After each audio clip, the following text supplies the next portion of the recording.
What's up, guys? Welcome to the U by Undrafted Sports, where only the best players go undrafted. Today, we're going to talk about some NHL. The Tampa Bay Lightning have not been looking too hot lately. They're on a skid. They lost their past 5 games, including most recently a 6-0 loss to Carolina.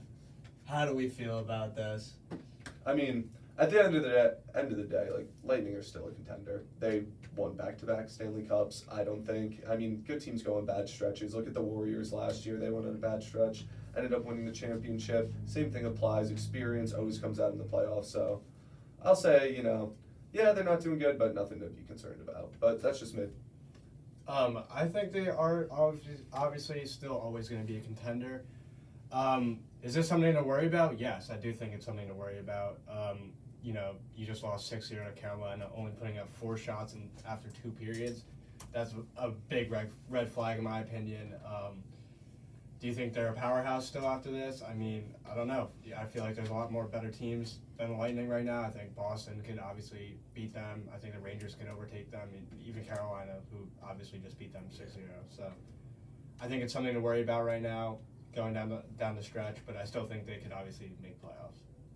So do you think that in I don't know what the seeding is right now, but in a matchup, Tampa Bay Lightning versus the New Jersey Devils, what are you saying on that? I think it could be close. I think it could be a lot. I'm still hammering Lightning. I'm a Devils fan and I'll hammer Lightning. You got to go with the experience, and at the end of the day, every single player on that team has more experience than 99% of the other teams. I think Rangers are maybe the only team that are close, and Boston, obviously, Boston has some vets, but experience in the playoffs, that's huge. That's what wins you games. So I don't think anything major to worry about. What do you think? I mean, everyone has their bad losses during a season. Yeah. Theirs being a Carolina doesn't really concern me that much. Carolina is one of the best teams in the league right now. And the Lightning are the Lightning. They will be good. I wouldn't be too worried if I was a Lightning fan at all. Does 4 shots after 2 periods concern you, though, against Carolina? Against Carolina, everyone has their dud games. Everyone has their bad games throughout the season. There's 82 games in a season. You're not going to play decent in all 82. That's unreasonable, and it's against Carolina. So see, like, if this was a 6-0 loss against the Yotes, I'm waving all the red flags. This is against Carolina, a great team, a team that's actually just getting hot right now, to be honest. So I think it's kind of a clashing of Lightning getting cold, Carolina getting hot, and that's what happens, a 6-0 loss, and you got no mojo. Obviously, after All-Star break, the season's long, they're gearing up for playoffs. I don't think it's that much to worry about. Yeah, I mean, Tampa's still the Eastern Conference reigning champs, so, Exactly. I mean, like, 2 cups, and then you win the you go to the cup again the next year. And just play a god squad, so you have nothing to do. Yeah, pretty much.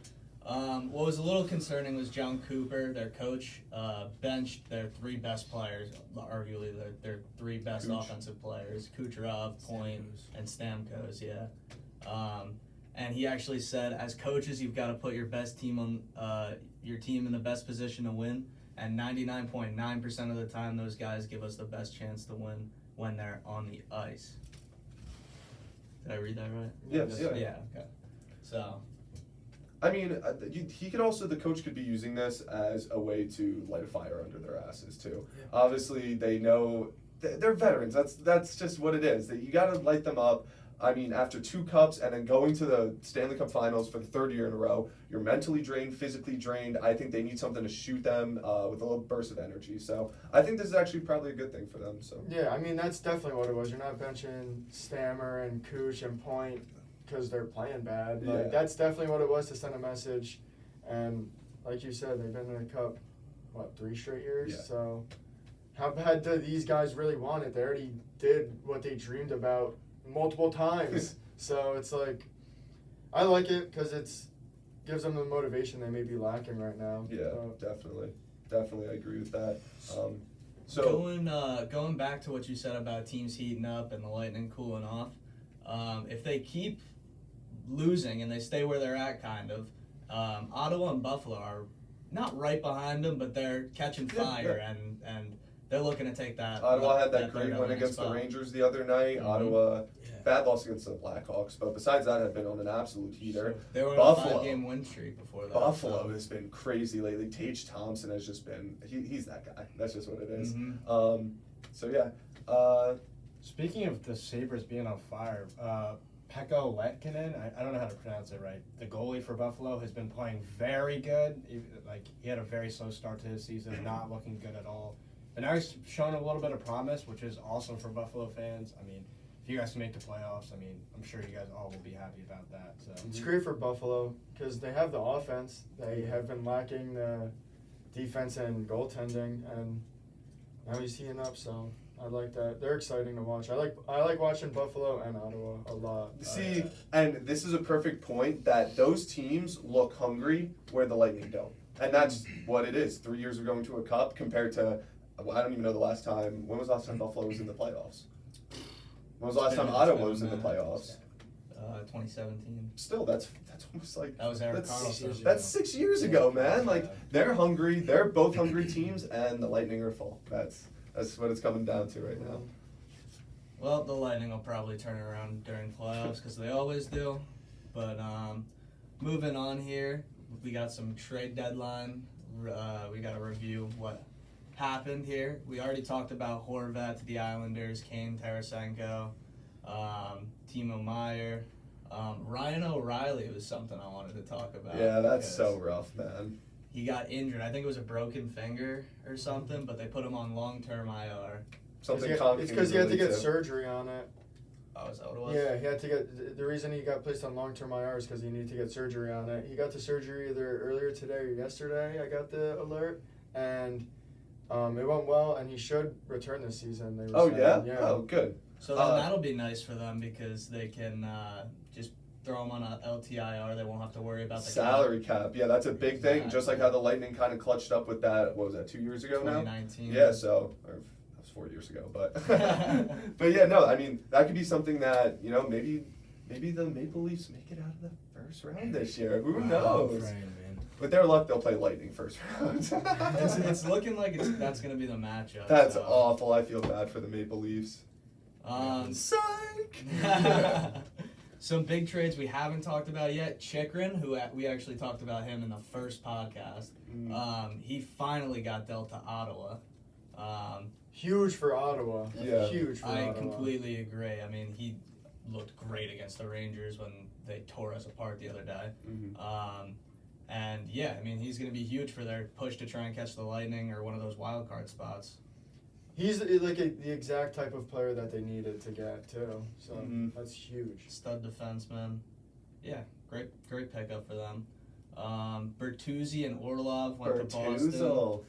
Boston just seems crazy this year. They're kind of giving me kind of vibes of they're going a little too hard in the regular season, and I don't know if that's going to translate into the playoffs.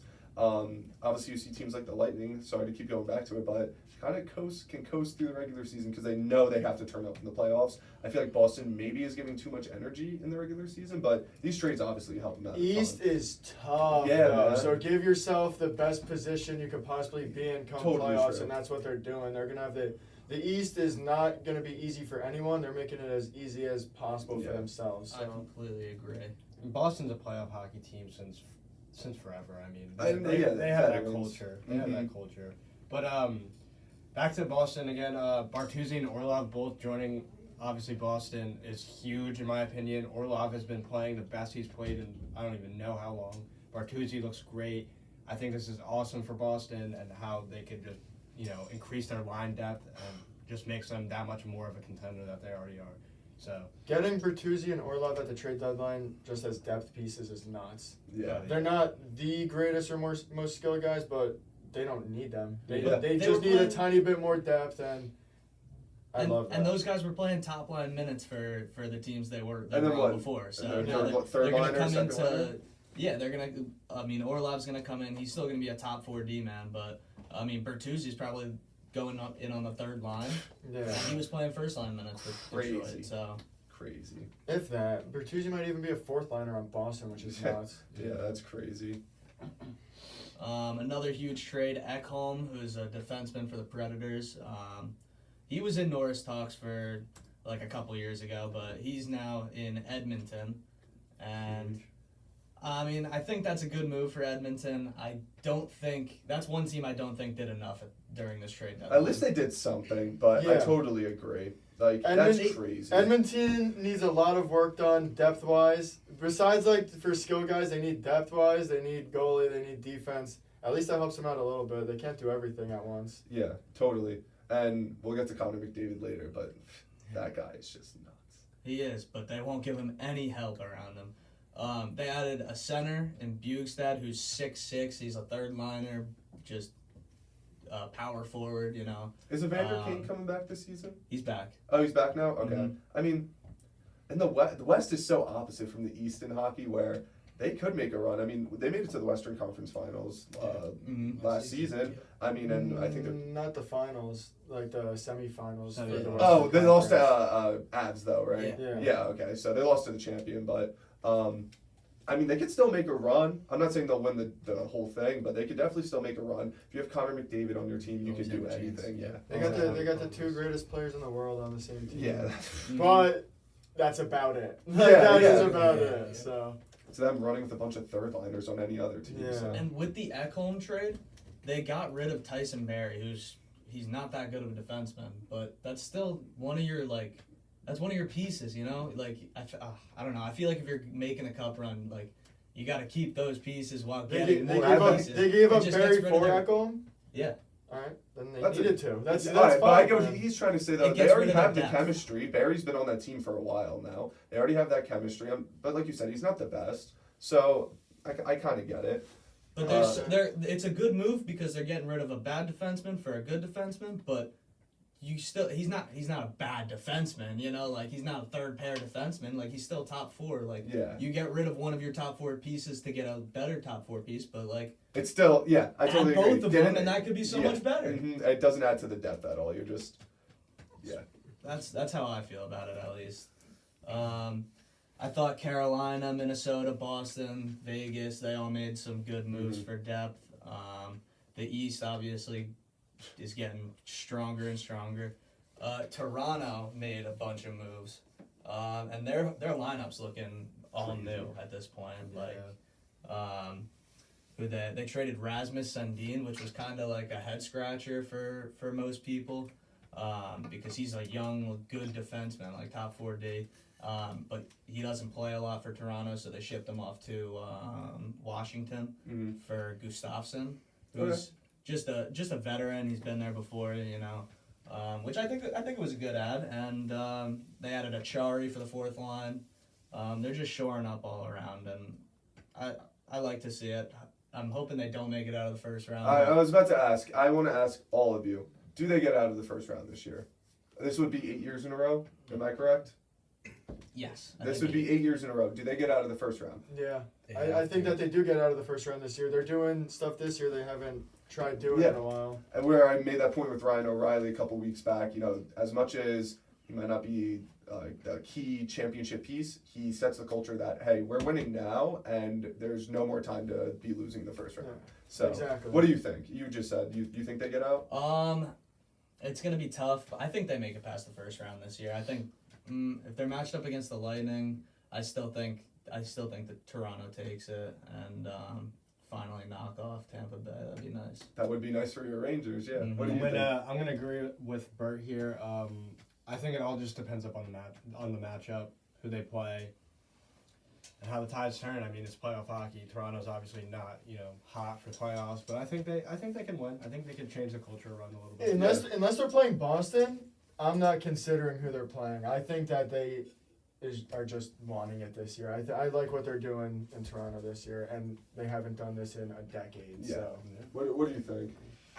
As a Leafs fan, like I'm sick of watching year after year. It's just disappointment after disappointment. Like I love the guys we got right now. Like I don't know. I feel like last year was like a big this is it. Like let's figure out what we got to do and to get back. You know, I think Money Mitch and Austin Matthews are finally going to take that step this year, along with like we were just talking about the pieces they got. They're ready to win now. They're in win now mode. So. Totally. I totally agree with that. But This is the last shot. So that's what it feels like. You know what I mean? Like to beat the curse. So, but I totally disagree. I do not think they get out of the first round.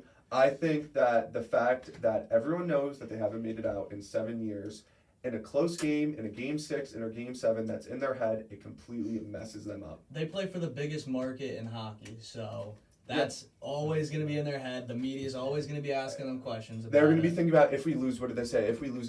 No, you got to think about if you win, and I don't think that'll be instilled in any of the players. I think they are so nervous that it would be 8 straight. Especially going up against Tampa in the first round. Again. Yes. And what does Tampa have to lose? All right, they lose. You just made 3 straight cups. That's okay. So Still they might be pretty much a dynasty. Yeah, So, like at this point, and they're so good and so experienced. That would be so tough for the Leafs and for you. I'm sorry. That was rough last year. Them and the That's Yankees, rough every them and the year. Yankees collapsed. Oh no, dude! The last year was especially rough as a Yankees So fan. Yankees, watching, Eagles, dude. I haven't had it good. Let's say it that way. I'm just like getting blue balled constantly. I need something. I need someone to finish. Call up Johnny Sins if you need something. Yo. All right, let's go to the next point. All right, Connor McDavid, everybody. We talked about him last week. We're going to talk about him again this week because this guy is he's just on another level. And we'll talk about And it maybe next another week, level in case after you're that. wondering. And probably the week after that too. Yeah. So I think it was a week or 2 ago, I said he was the equivalent to Mike Trout. You disagreed. I thought you were crazy. I'm starting to kind of lean towards you. The type of record he's on pace for is absolutely crazy. He's the closest thing since Wayne Gretzky, and I think that's not crazy to say. Also, he makes his play in the NHL looking like he's in the NHL and these other guys aren't in the NHL. He makes him It's look like they're on insane. JV hockey. Yeah. Too. Like, Insane. I mean, you can just tell by the way he moves. He is a special athlete. I mean, he looks like he's going 2 times speed and everyone else is normal, or even in slow-mo. It's just crazy. When he's on the ice, you know he's on the ice. He's skating circles around the top 0.01% of hockey players in the world. It's insane. It's almost like he's Canadian or something. So I'll give you the numbers real quick. Right now, I think last time we talked about Connor McDavid, he was at 99 points or just over the. And he was on that 100-point streak mark. of multi-goal games. Yeah. And now 65 games into the season, he has 54 goals, 70 assists, and 124 points. Oh my gosh, bro. That's in an 82 games. That's 68 goals, 89 assists, and 157 points. That's what he's on pace for? That's his. I was pace right now. literally just about to say he's going to hit 70 goals. Oh my god. Crazy. And you know, if there's some games late in the season where, like, you know, if they win they go up in the seed, he's gonna turn up. He's gonna just take over games. So I think if we see him hit 70, that would be absolutely crazy. Oh my god. I would love to see that. Love to see that. We haven't seen those numbers since literally the 80s. Yeah. So that would just be nuts. The next closest person is Draisaitl, who On has his team. 98 points. And wait, so To And he's his 124. 26 points more than the second highest dude. and that guy's on his team. Yeah. And by the way, Connor McDavid's the reason for most of his. Yeah, points. like, It's nuts what Connor McDavid can do. And I mean, I hope they can make another solid run in the playoffs, but they're not winning a cup with this team, man. I just think it's crazy. I don't think people realize, like, people like Nugent Hopkins, people like that, their stats get boosted so much just by playing with him that I don't know. It's just, that's crazy to me. So, before we wrap it up, I just want to ask one thing. So, Draisaitl has 98 points right now. How many do you think he would have without McDavid? Like 80? 62. Like a fair 80? Yeah, I think he'd be above it. Or do you think you'd be like Huberdeau is right now? Absolutely dudding. No, because Draisaitl still scores. Yeah. And he's True. still... But you can't say he doesn't benefit from playing with the best player. No, in this 100%. That's generation. why I just asked that, and I was guessing around like 80. Like, I don't think he takes... Oh, you think it's not like, you think Draisaitl is like, he's still there. It's not McDavid. Yeah, boosting Draisaitl is him. still a Okay, top okay. 5 player in the world. Yeah, I agree with Okay. that. But McDavid definitely does help him. But I'm saying, like, he has 98 right now. Like, maybe without McDavid, he's at like 85. Yeah, okay, yeah. I think I could definitely agree with that. What do you even say? There's nothing to say. He's the next Wayne Gretzky. Whoever was. I hope so. All right. That's what I know now. Thanks for watching. This has been the U. Talking some pop.